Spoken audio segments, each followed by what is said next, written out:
मालिक गोर लगे छे।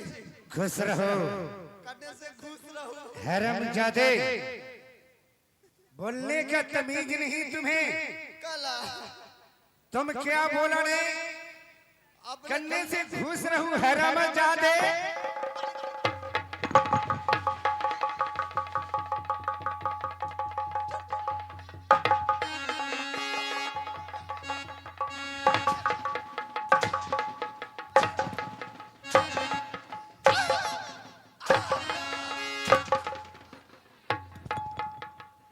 हरामजादे, मार मार के मैं बदन की चामटा दूंगा मैं तुम्हें।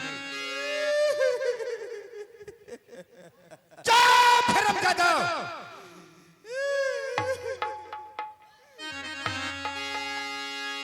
गे मौगी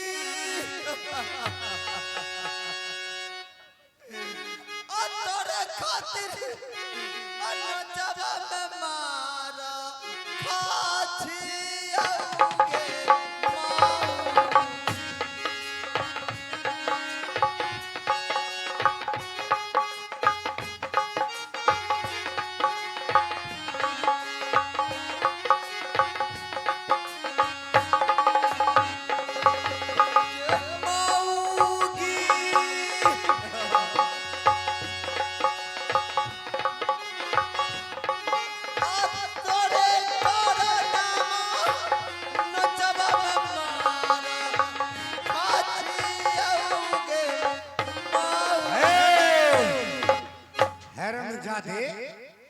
गलती तुम करते हो और औरत को बदनाम तुम करते हो।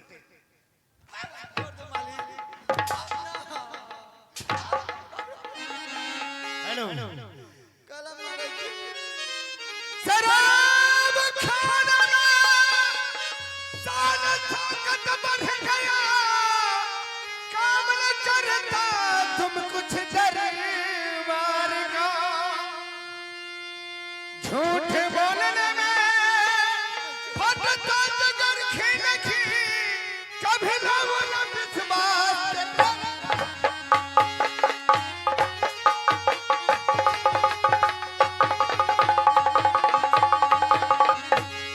तो कभी न बोला विश्वास तेरे बात का, कभी न बोला विश्वास तेरे बात का। झूठ बोलने में फटता जिगर खिन खी, कभी न बोला विश्वास तेरे बात का।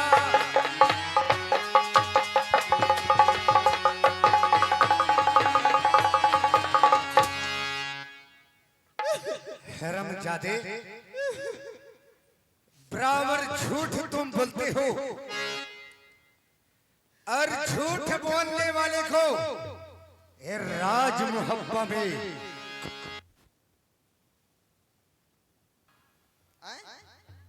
आहो तो हम जवाना कर नौकर लगी हो। कौन जवाना का नौकर है रे तुम? बताओ कौन जवाना का तुम नौकर है? हम इस जवाना के नौकर है। हम अब नहीं समझेंगे। अच्छा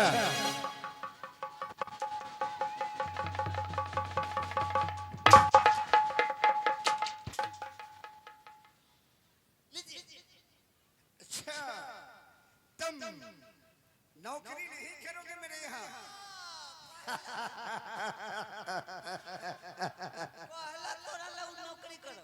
अब मार खाला नौकरी अखनी करे छे कहीं कोनो। मान लो जो कहूँ से करो, नहीं तो इसका मजा चखा दूंगा मैं। किसी तरह से तुझे नाम दुनिया से, मैं दुनिया से तुमको मिटा।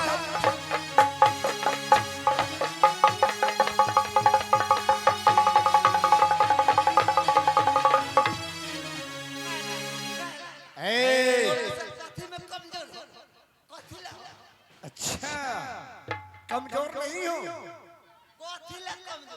क्या चाहती हो तुम ये बताओ। आप पैसा देते हैं तब ना काम करवाते हैं। हाँ। पैसा नहीं देंगे तो हम काम करवे करेंगे।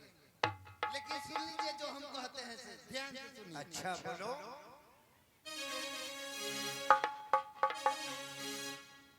अपनी नौकरी के टोकरी में रख लीजिए अभी, ऐसा नौकरी के मुझको जरूरत ही नहीं।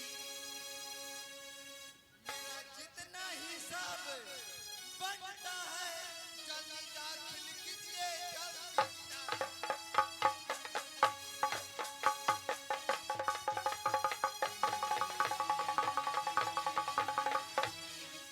क्या तुम्हारा जो हिसाब बनता है मैं तुम्हें दे दूं?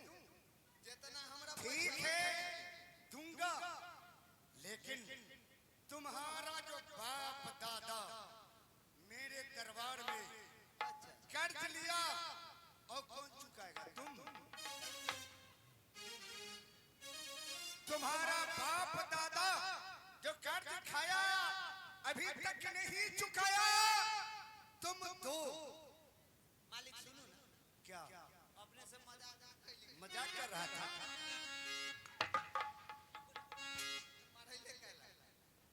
यदि हमार बाबू दादा कर्जे लेके मरल हती त हमरा तक खटिले न होती।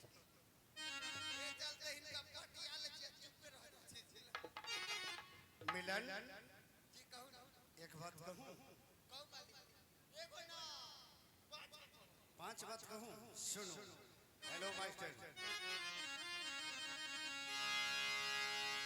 आइए कता सवाल रे मिलना रे बाते तोहरा से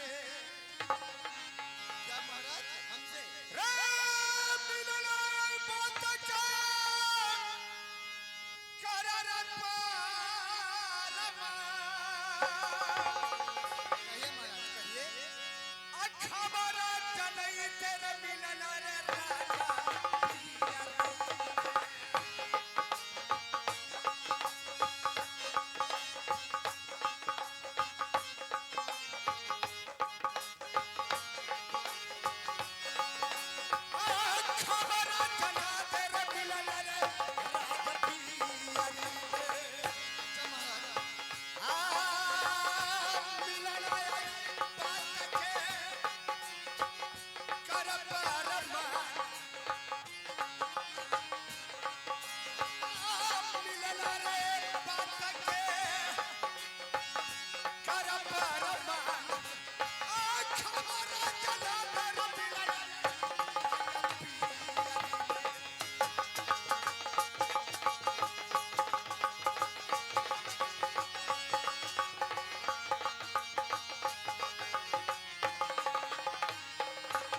मालिक हाथ छोड़ना, रुदल जी मदद।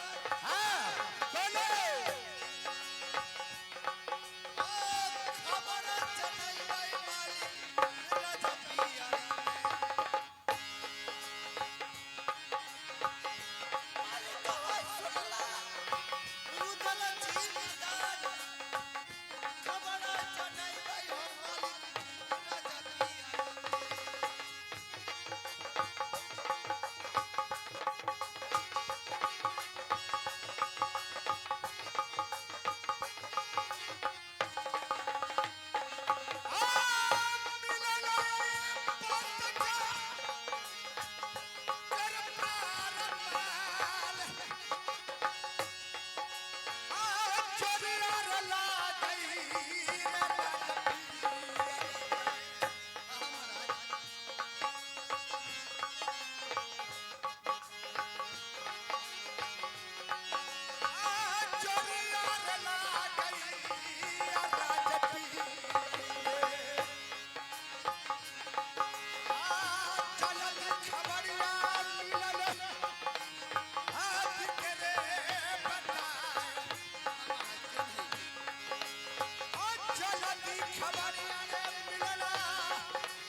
बिलाल हमारा तुम यहाँ से चले जाओ राज पियरी में।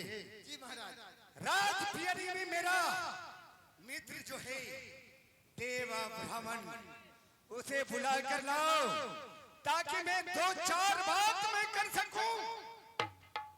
ठीक है महाराज, मैं यहाँ से जा रहा हूँ राजपीरी। है आपका मित्र जो देवा पंडित महाराज है मैं उन्हें तुरंत बुला के हाजिर करता हूँ महाराज। ठीक है महाराज, आप अपनी कचहरी पर जाइए।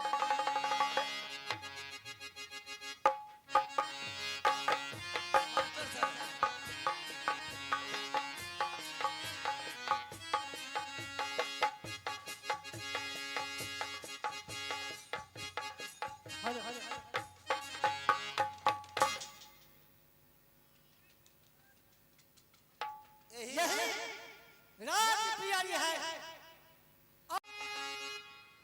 शैतान मजाक करते ब्राह्मण।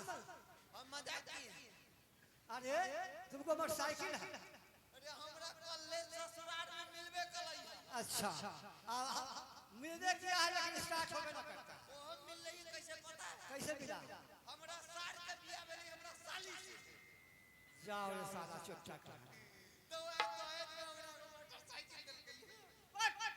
सुनो चलो ना पाओ पैदल चलो। अपने के विश्वास ना आओ डॉक्टर साहब पास आइए ना। है कि ना सही बोलो। चलो चलो ना चलो ना पाओ पैदल चलो चलो।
द्वारपाल प्रणाम महाराज। खुश रहो। क्या पंडित जी महाराज को लेकर आया? तो लेके ले कहाँ है वो? उनका दरवाजा पर खड़ा कर ले। जाओ उन्हें इज्जत के साथ लेकर आओ, मेरे दरबार में हाजिर करो। ठीक है महाराज।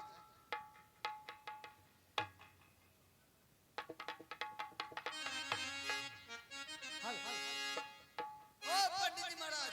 अरे क्या बात है? फिर आके एने फिर आया थे। क्या बात है? एक काम करो, क्या? अपने के पास में जितना इज्जत है अच्छा सबे में दे दू, हम लेके आई छी। इज्जत तू इज्जत मांगने आए हो हमसे? चट्टा कहा के ये बताओ कि पंडित जी इज्जत के मोटी लेके चलता है रे? हमरा मालिक गलत नहीं इज्जत लेके आवेला। इज्जत चलो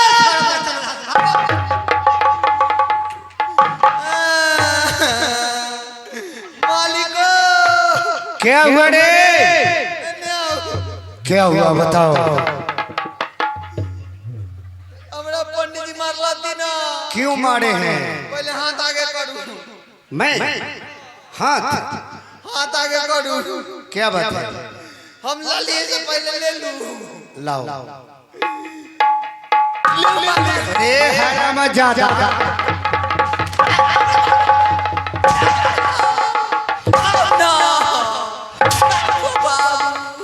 हराम क्या क्या दिया रे तू में? हम गले हुआ पंडित जी के काली है। अच्छा जब अपने के पास में जितना इज्जत है सब हमरा दे दू, हम लेके जाते। इज्जत का मोटरी होता है।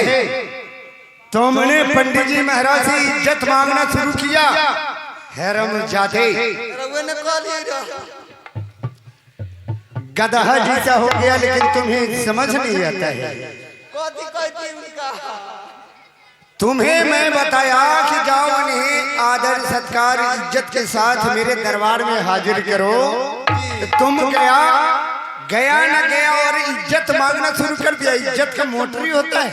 हमरा से गलती हो गई ना। गलती हुआ ना, अब कथी करे को होता है? जाओ उन्हें कहना जी पंडित जी महाराज, हमसे बहुत बड़ा गलती हुआ है, आप हमको माँ बाप हैं, हमें क्षमा कर दीजिए, मेरे साथ चलिए। ठीक है मालिक, रहुआ जाओ, हम जाते। जाओ। बड़ा गलती हो गई, बड़ा तो ना हो।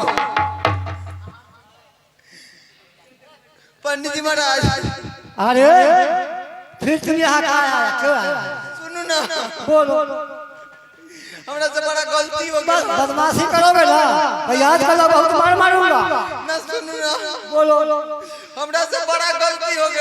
अच्छा, हम अपने के बाबू माए हाथी। तू गलती बोला। तू हमका माँ बाप,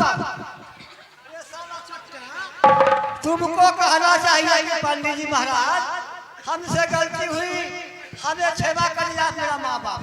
उल्टा तुम बोलते हो। सुनो ना, हमरा माफ कर दो। हाँ, आए ना, सब कुछ कर दो। जोर तो अब ना मारू, बड़ा मार खा लिया। याद कर जाओ। अगर मजाक करोगे तो समझ जाओ क्या मार मारूंगा, सब याद कर लो। न तब दिन 9 बजे डॉक्टर साहब क्लिनिक खोलता थे, तब हमरा दवाई मिला। चलो चलो माफ कर दिया। चलो।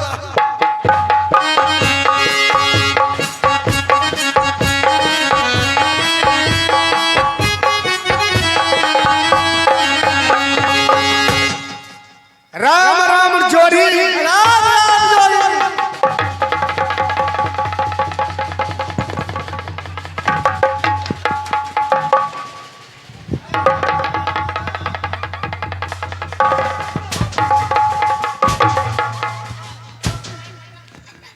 मालिक सुनो ना, क्या हुआ रे? एने आओ ना, क्या हुआ? एने रहुआ। सुनो ना, हमरा पपीता देवा दो। पपीता? अरे पपीता कहाँ है रे? ना, हम नीचे से धोती में देख लिया, तागो लटकल है। कौन अब रखे? गुलुर है जो पपीता रख ले।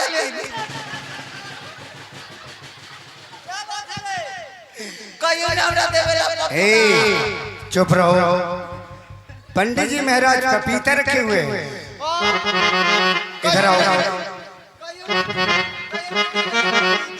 अरे बहुत मार मारेंगे। साला शैतान, जो हमारे दरबार में एकता से किया राज किया ने, तुमको मैंने एक कच्ची पकल पपीता खिला दिया, तुम्हें पपीता दे, पपीता खाए, पपीता खा दी, बोल खा दे।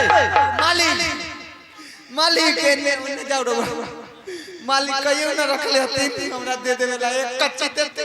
अरे चट्टा, वो पपीता नहीं है। बोल पपीता खावी, कहिया पेड़ कटवा वाली रे साला चच्चा। अरे इधर आओ। ओ पपीता नहीं है, पंडित जी का हाइड्रोसिल बढ़ गया है। तो बताइए साला चच्चा शिकायत करता है। पंडित जी के हाइड्रोसिल। जाओ रे चट्टा कहीं की। चलो साइड हो जाओ, इस जगह बैठो रे। रे द्वारपाल इधर आओ, यहाँ बैठो, यहाँ बैठो। नहीं, यहाँ बैठो। हाँ, अगर इस जगह से कहीं हिला, समझ गया? बैठो।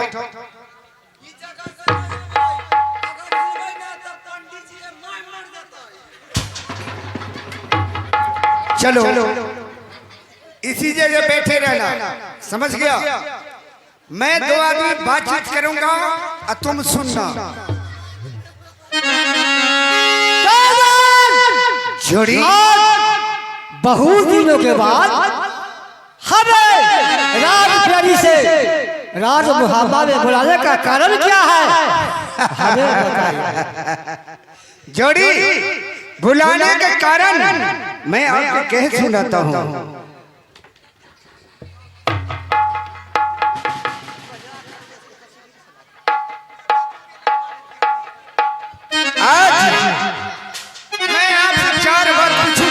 अच्छा ठीक है, क्या पूछना चाहते हैं बोलिए। अगर 4 बात का जवाब दे दिए अच्छा तो ठीक है, हाँ। नहीं तो याद कर लीजिए जितना दही चूरा अपराध मोहब्बा का खाए हैं अच्छा पूरा ही निकाल बस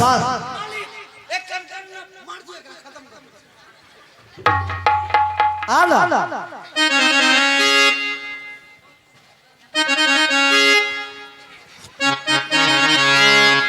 सुन लीजिए जो मैं कहता हूँ। अच्छा बने चिड़ैया हो जोरी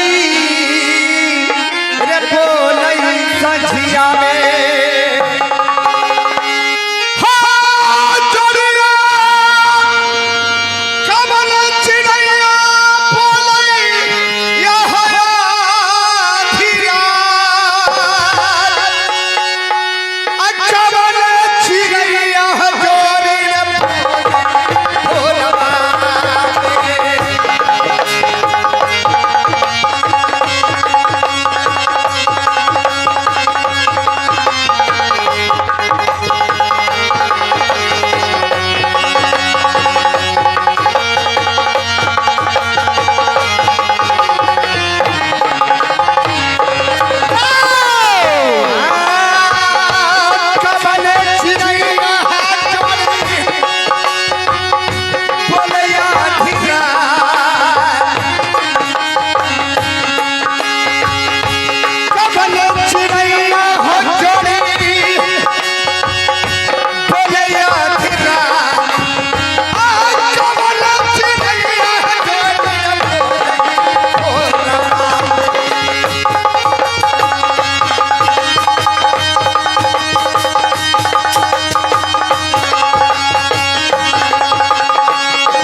से मजाक करते हो साला ढेकवा खोल के लगा पंडित।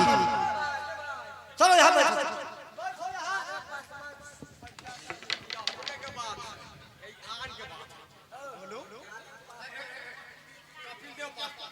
वाह आइए इस दृश्य को देखते हुए यानी शील को देखते हुए आ गए हमारे कपिल देव पासवान जी। उनके तरफ से 51 रुपए का पुरस्कार आया है। उन साहब का बड़ी कंपनी को से लाख लाख शुक्रिया है और माता रानी उन्हें सदा खुशहाल रखे और खुशियों से झोली भरे रखे। धन्यवाद। जय हिंद, भारत वंदे मातरम।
मैंने 4 बात का जवाब दे चुका क्या?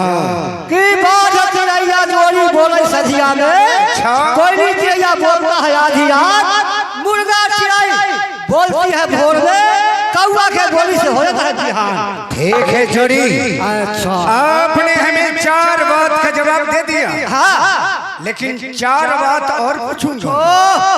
बराबर झंझट नहीं तो ठीक नहीं होगा। तो याद कर लीजिए, जितना दही चूड़ा आप खाए हैं राज मुहब्बा में, मैं पूरा दही चूड़ा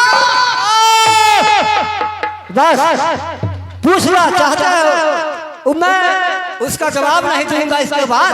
ठीक है, मैं बताऊंगा। हेलो मास्टर, क्या आहो कथिए में बढ़ गलो जोरी रे गंगा मैया,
जोड़ी तीरथ में बढ़ गया काशी प्रयाग। अच्छा। और जादू में बढ़ गया शर्मा भाऊ। अच्छा। रूप में बढ़ गई फूला सुकुमार। अच्छा। और लोहा में बढ़ गया मुहब्बा वाला। पतरा में बढ़ गया जबरिया ज्वार। सारा फिर मैं बता दिया आप क्या चाहते हैं। ठीक है जोड़ी, आपने हमें 4 बात का जवाब तो दे चुके हैं, लेकिन 4 बात और पूछूं जो मैं आपसे। वाह, बराबर झंझटे करते हैं। जोड़ी कान खोल के सुन लीजिए। बोलिए। ए द्वारपाल, पंडित जी को कह दो कान खोल के सुनेगा। क्या बात है? अब बैठल हो जोड़ी अकरा लगा।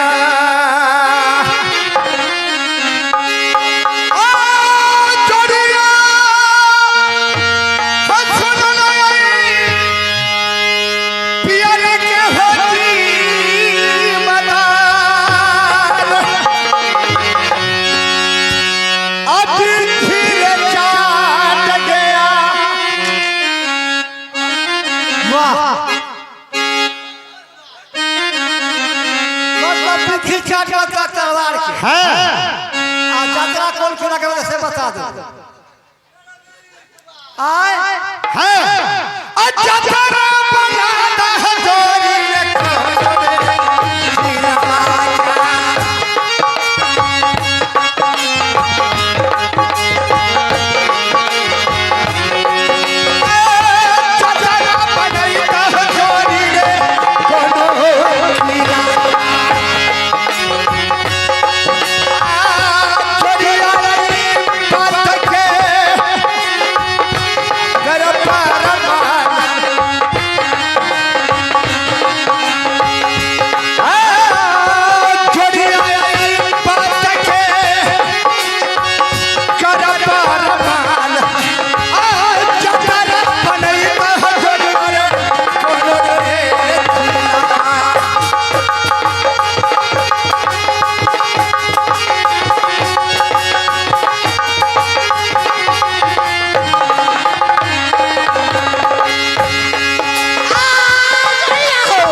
जोड़ी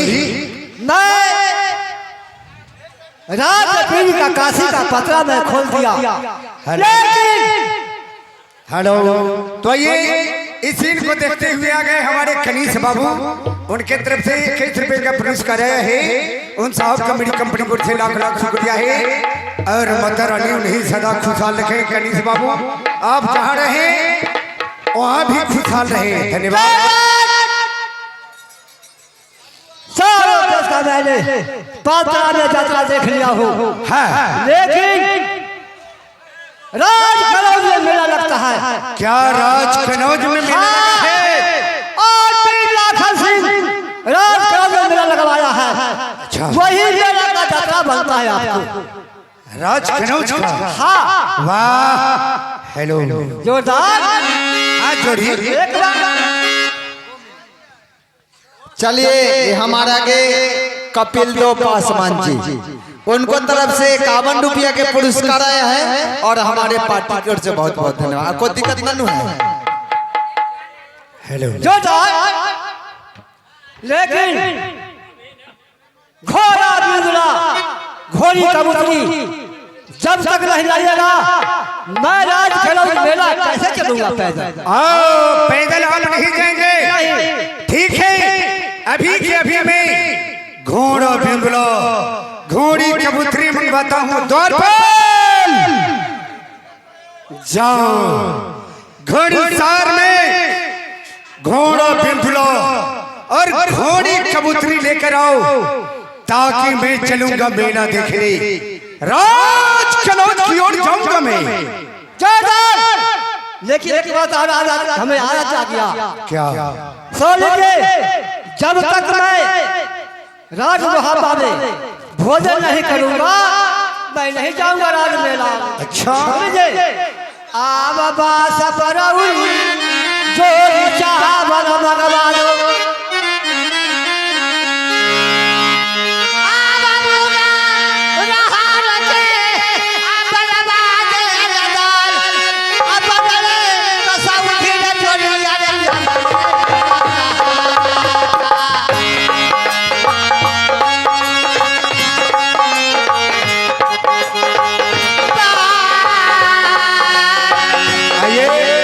बिरजू पासवान जी की तरफ से 10 रुपए का पुरस्कार है और साहब को मेरी कंपनी को 6 लाख लाख शुक्रिया है।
तो आइए इस सीन को देखते हुए आ गए हमारे बिरजू पासवान जी।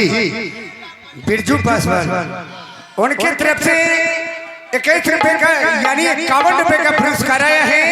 उन साहब को मेरी कंपनी को से लाख लाख शुक्रिया है और माता रानी उन्हें सदा खुशहाल रखे। धन्यवाद। जय हिंद, जय भारत।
ठीक है, घोड़ा बिंदुला घोड़ी कबूतरी मंगवाइए और राज कलौज मेला दौड़ आदमी चलूंगा, एगो घोड़ा पर मैं चढ़ूंगा और घोड़ी कबूतरी पर आप चलिएगा।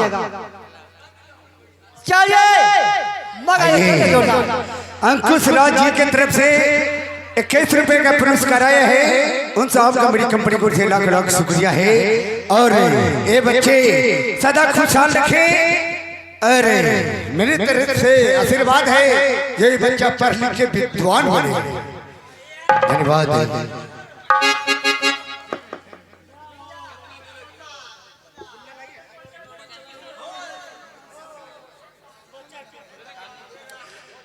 हेलो द्वारपाल, जाओ घोड़ी बिलबुला और घोड़ी कबूतरी लेकर आओ ताकि मैं मेला देखने जाऊंगा। भाई लाखन ने राज कलोज में मेला लगवाया है, खबर नहीं दिया और हमें खबर नहीं दिया। आज उस मेला को मैं तहस नहस कर दूंगा। कौन नहीं जानता है जंगीरू दल का पहले लूटेगा दिया नहीं बड़ा दे रहे हैं, दे रहे हैं आपका हम दे रहे हैं।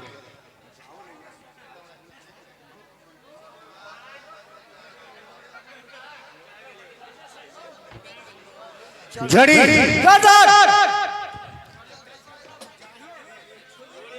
हम मेला के सामान लेके आते हैं, हम अपना बैग तुम अपने लिए ही गधा ले लेना। जाओ जल्दी आओ लेकर के। हाँ जल्दी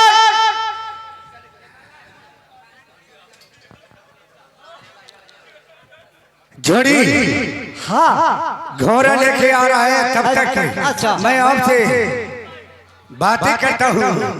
हेलो अरे कौन नार जाने रे जोनिया रे बदनामी का रे जोनिया सुन लाई अरे रे खबर अच्छी ना बार करता मेरे जोनिया रे।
आइए इस सीन को देखते हुए आगे हमारे कृष्ण कुमार, उनके तरफ से 51 रुपए का पुरस्कार आया है। वो छोटा सा बच्चा है, बालक है, उनके तरफ से आया है। माता रानी उन्हें सदा खुशहाल रखे और मेरे तरफ से आशीर्वाद है जो बच्चा पढ़ लिख के विद्वान बने। धन्यवाद।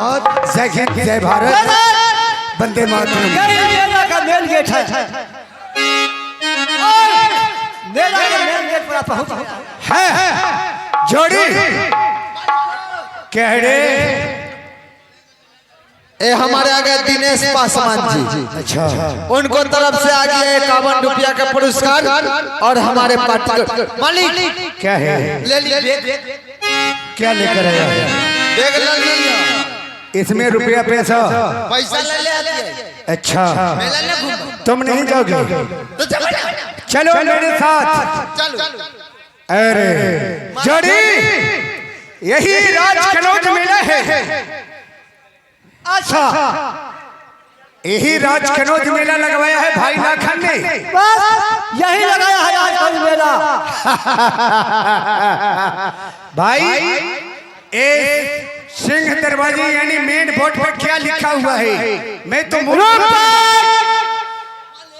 मेन गेट पर लगा हुआ उसका उतारो पास को इसको उतारो तुम और पढ़ के बताओ इसमें क्या लिखा हुआ है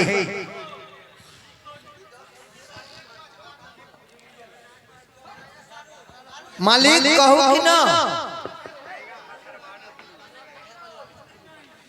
मालिक हाँ हमरा क्या नाम है बाबू तुम्हारा कुंदन वाह क्या बात है आइए इस सीन को देखते हुए आगे हमारे कुंदन बाबू छोटा सा बच्चा है प्यारा सा है वाह क्या बात है भगवान उसी सदा खुशहाल रखें धन्यवाद जय हिंद जय भारत वंदे मातरम मालिक हाँ एमे हिंदी में लिखा है पंडित जी के कहियो पढ़ेला हमरा ना वैसे पढ़े हिंदी में लिखा हुआ है जी तो इंग्लिश में पढ़ता है जी इंग्लिश में पढ़ते हैं हिंदी में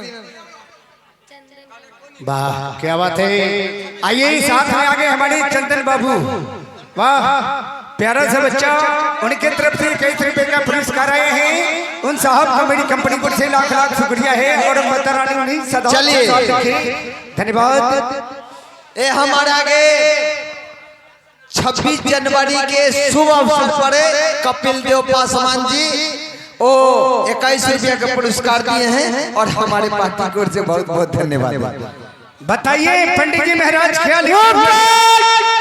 सोलो ए बोर्ड लिखने वाला लिखवाने वाला वीर माहिर सिंह 10 का तुमका है देखो इसमें लिखा हुआ है क्या क्या जोरदार कि देश देश के राजा महाराजा सब राज कनौज मेला में अच्छा पधार सकते हैं लेकिन मुहब्बा के रहने वाला रुदल सिंह और अल्लाह देवा रहमान इस मेला में नहीं पधार सकता है क्यों मुहब्बा के ओ बाज बाजिल कहलाता है क्या बात और बाजिल हाँ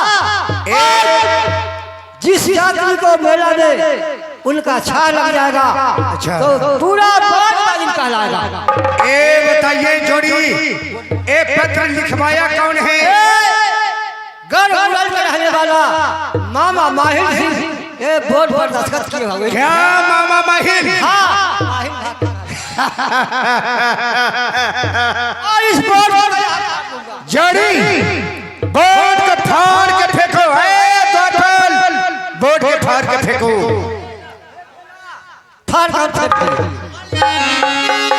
कहा गए हैं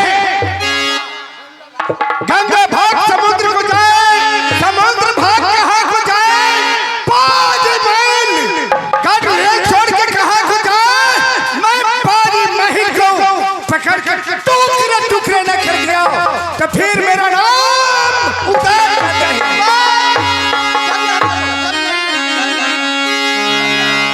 जोड़ी याद आ गया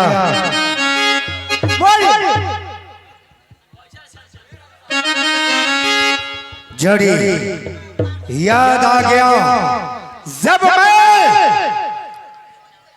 राज मोड़न गवना कराने गया था अच्छा तो रानी फूला हमसे कवाल की थी कि स्वामी आप जिस दिन हमसे बालक मांगिएगा अच्छा उस दिन मैं बालक दूंगी वाह लेकिन आज चलिए रानी फूला से मैं बालक मांग के पाँच महिल को मैं दिखाऊंगा कि मैं पूत वाला हूँ या ना हूँ ठीक है जाइए गाड़ी चूल्हा से बालक मांग करके लाइए मेरे सामने और मैं मीर माइल को दिखाऊंगा दोनों आदमी। हाँ ठीक है, चलिए जोड़ी, चलो चलो द्वारपाल।